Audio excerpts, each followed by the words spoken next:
प्रिय बंधु, आपके पितृदेवता आपको आशीर्वाद दे रहे हैं। वो कह रहे हैं आप स्वस्थ रहें, मस्त रहें एवं प्रसन्न रहें। घर में धन व वैभव भरा रहे।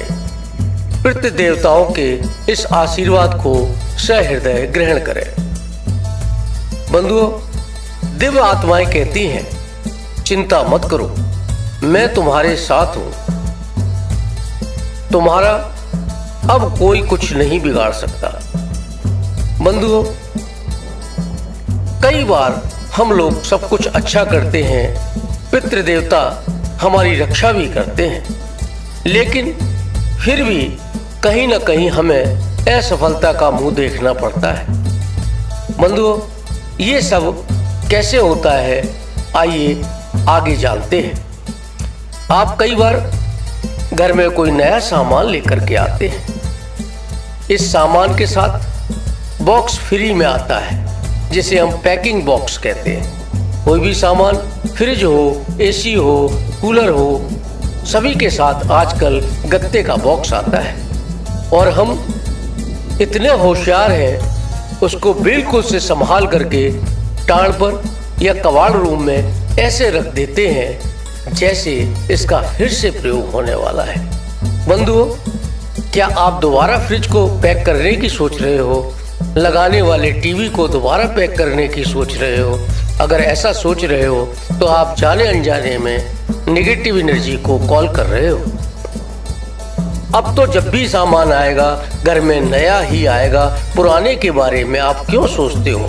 जो आज सामान आ गया है, आज से ही पुराना शुरू हो जाएगा और परमात्मा आपको नए सामान देने के लिए तैयार है। बंधुओं, इसी प्रकार से मैं आपको एक दूसरा उदाहरण बतलाता हूँ। घर में नए जूते चप्पल आते हैं, उन पुरानों को फेंकने के बजाय हम संभाल करके रख देते हैं। अरे भाई, ऐसा क्यों कर रहे हो? क्या करोगे पुरानों का? अरे पुराने फेंको, परमात्मा ने तुम्हें नए दिए हैं, नए पहनो। लेकिन नहीं जनाब, कई लोग तो यहाँ तक करते पुरानी चप्पल को बाथरूम में रख देते हैं, टॉयलेट के पास में रख देते हैं कि इसको पहनने के काम में आएगा। अरे कम से कम वास्तु को तो देखो।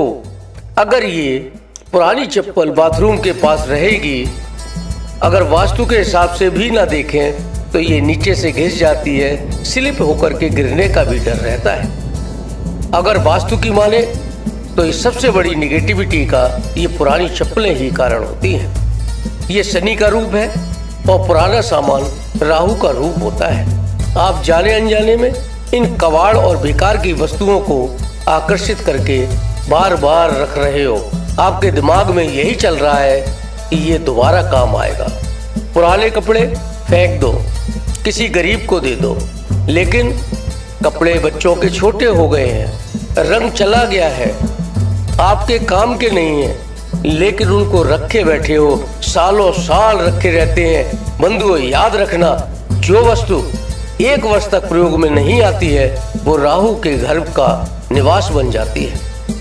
और राहु का घर, जिसमें राहु रहता है और जो विनाश का कारण बनती है, बंधु इसी को हम नेगेटिव एनर्जी कहते हैं। और इससे बचना है तो पुरानी चीजों को निकालना शुरू कर दो। घर भी चमकेगा, वास्तु भी चमकेगी।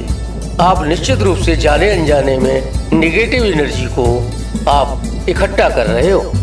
वास्तु घर की बिगड़ने पर आपके घर का वातावरण बिगड़ता है, सभी कुछ नष्ट होने लगता है। इसलिए बंधुओं, आप जब भी नया सामान लाएं, उसके बराबर पुराने सामान को निकालने की कोशिश करें। अगर पुराना ही काम का था तो आप नया लाए ही क्यों? जरा सोचो। परमात्मा ने तुम्हें नया सामान दिया है, एंजॉय करो। पुराने को किसी और को दे दो। नई एनर्जी के साथ वो वस्तु आपको आशीर्वाद भी देगी। बंधुओं, आप नेगेटिव एनर्जी को दूर करो। जब भी निकलो, अपने आप को तैयार करके निकलो। ऐसे निकलो जैसे कोई विजेता निकलता है। सज करके निकलो, लोग तुम्हें देखें तो खुश हो, आप भी खुश हो। परमात्मा आपकी जिंदगी को खुशियों से भर दे। अंत में मेरे साथ सिद्ध मंत्र अवश्य बोले। जय श्री राधे, जय श्री राधे, जय श्री श्याम।